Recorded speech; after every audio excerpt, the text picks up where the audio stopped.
বিধায়ক হিসেবে শপথ গ্রহণের আগে শিয়ালদা আদালতে গেলেন অভয়ার মা রত্না দেবনাথ।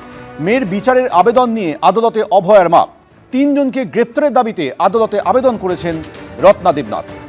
আজই আবেদন হতে পারে দাবি করেছেন অভয়ার মা।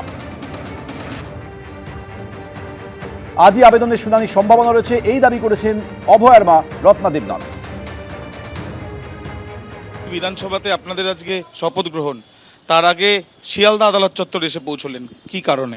আমরা এখানে কোর্টে একটা পুট আপ দিয়েছি, সেটার জন্যই এসেছি। মূলত কি আবেদন আপনাদের? তিনজন সাসপেক্টেড, সেটার লিস্টটা আমরা দিয়েছি। আপনি নির্বাচনে লড়াই করার আগে থেকেই বলছিলেন যে বিচারের জন্যই আপনার লড়াই, এবং আজকেও দেখা যাচ্ছে যে শপথ গ্রহণের আগে আপনি আদালত চত্বরে, এখনো তো সেই লড়াইটাই চালিয়ে যাচ্ছে। এটাই প্রায়োরিটি। আগেই আমার মেয়ে, আমার গোটা পৃথিবী ছিল, তাই পৃথিবীটা একদিকে অন্যদিকে চলে গেলেও আমার এই জায়গাটা থাকবে মেয়ের জন্য অন্তত। দুপুরে নবান্নে মুখ্যমন্ত্রী শুভেন্দু অধিকারীর বৈঠক করার কথা রয়েছে। 41টি দপ্তরের সচিবদের নিয়ে বৈঠক করতে চলেছেন মুখ্যমন্ত্রী শুভেন্দু অধিকারী, যে বৈঠকে বিধায়করাও যোগ দেবেন বলে খবর পাওয়া যাচ্ছে। এই বৈঠকে কি নিয়ে আলোচনা হতে পারে, নবান্ন সূত্রে আর কি খবর, সরাসরি রুমা পাল রয়েছেন আমাদের প্রতিনিধি। রুমা, দেখো, আর কিছুক্ষণের মধ্যে এই বৈঠক শুরু হবে এবং মুখ্যমন্ত্রী শুভেন্দু অধিকারী নবান্নে প্রবেশ করেছেন এবং ইতিমধ্যেই জানিয়ে রাখি নবান্ন সভাগৃহে কিন্তু এই বৈঠক হচ্ছে এবং সেই বৈঠকে কিন্তু যেমন 41টি দপ্তরের সচিবরা রয়েছেন এবং অবশ্যই সিনিয়র মোস্ট যারা আধিকারিকরা রয়েছেন, তার সঙ্গে পুলিশ প্রশাসন রয়েছেন, বেশ কিছু বিধায়ক রয়েছেন এবং সবথেকে বড় প্রশ্ন যে এখন মুখ্যমন্ত্রী চাইছেন যে প্রশাসনকে আরও চাঙ্গা করতে এবং প্রত্যেকটা দপ্তরে কি কাজ হয়েছে, আগামী 6 মাসের মধ্যে সেই রূপরেখা কি, সেই সমস্ত খতিয়ান কিন্তু তুলে ধরা হবে এবং এটাও ঠিক কোন খাতে কত খরচ হয়েছে, কত বরাদ্দ হয়েছে, কিভাবে উন্নয়ন হচ্ছে, শুধু উন্নয়ন পরিকাঠামো নয়, তার সঙ্গে সঙ্গে আরও কি প্রয়োজন রয়েছে এবং কোথায় কি খামতি রয়েছে, সমস্ত কিছুই কিন্তু তথ্য নিয়ে আজকের এই বৈঠক হবে এবং সেই বৈঠক আর কিছুক্ষণের মধ্যেই শুরু হতে চলেছে। এবং জানিয়ে রাখি, একবার সেই চিত্রটা একবার দেখাবো, আমার সঙ্গে রয়েছেন ক্যামেরা পার্সন ভগবান শাহ, একবার দেখাচ্ছি। এটা হচ্ছে তোমার নবান্ন সভাগৃহ এবং নবান্ন সভাগৃহের মধ্যে কিন্তু এর ইতিমধ্যেই জানিয়ে রাখি যে অনেক প্রায় প্রত্যেকেই কিন্তু ভেতরে প্রবেশ করেছেন, যারা সচিবরা রয়েছেন, সিনিয়র মোস্ট যারা রয়েছেন এবং তার সঙ্গে এটাও ঠিক পুলিশ প্রশাসন রয়েছে, অনেক বিধায়কই এসছেন এবং মুখ্যমন্ত্রীও কিন্তু নবান্নে প্রবেশ করে গিয়েছেন। অন্যদিকে জানিয়ে রাখি, দেখো, মুখ্যমন্ত্রী হওয়ার পর থেকেই কিন্তু একদম প্রশাসনকে চাঙ্গা করতে এবং কোনোভাবেই যাতে কোনো কাজ কালকের জন্য না ফেলে রেখে আজকে সেই কাজ করতে হবে, সেই কাজ, সেই বার্তা দিতেই কিন্তু এই বৈঠক হচ্ছে।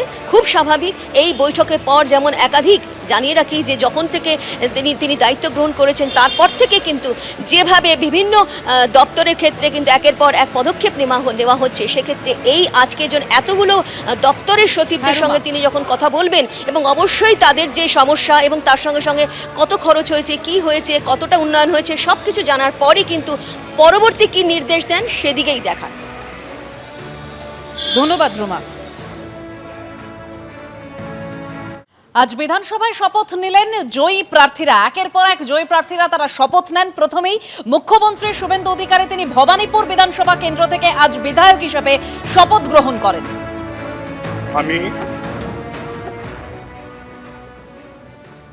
আমি শুভেন্দু অধিকারী পশ্চিমবঙ্গ বিধানসভায় সদস্য নির্বাচিত হইয়া ঈশ্বরের নামে শপথ করিতেছি যে বিধি দ্বারা স্থাপিত ভারতের সংবিধানের প্রতি আমি অকৃত্রিম নিষ্ঠা ও আনুগত্য পোষণ করিব।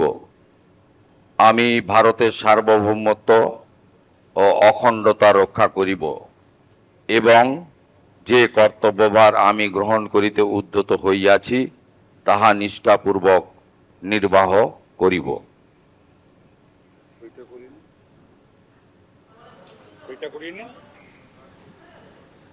তারপর খড়গপুর সদরের বিধায়ক দিলীপ ঘোষ, তিনি আজকে শপথ নেন।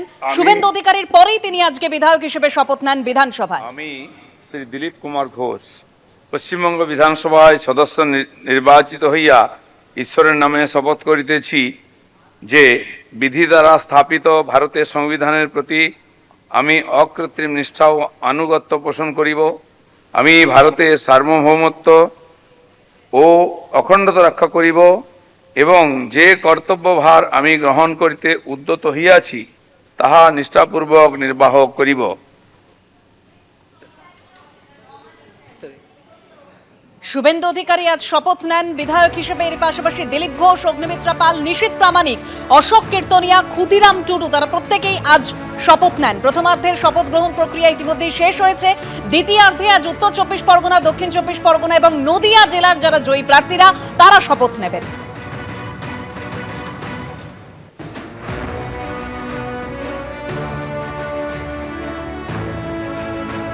আজ বিধায়ক হিসেবে শপথ নেওয়ার পর মুখ্যমন্ত্রী শুভেন্দু অধিকারী কি বললেন শুনুন। আমি দু জায়গার এমএলএ হিসেবে তো শপথ নিতে পারি না। আমি ভবানীপুর থেকে শপথ নিলাম, মানে আমাকে সংবিধান আইন অনুযায়ী নন্দীগ্রামটা ছাড়তে হবে। ছাড়লেও আমি নন্দীগ্রামের মানুষকে কথা দিতে পারি, 2009-এর 5ই জানুয়ারি ফিরোজা বিবি জেতানোর পর থেকে আমি এমএলএ ছিলাম না, কিন্তু আমি নন্দীগ্রামের সব দেখাশোনা করেছি। এখানেও একজন প্রতিনিধি থাকবেন বা তাকে নন্দীগ্রামের মানুষ নির্বাচিত করবে।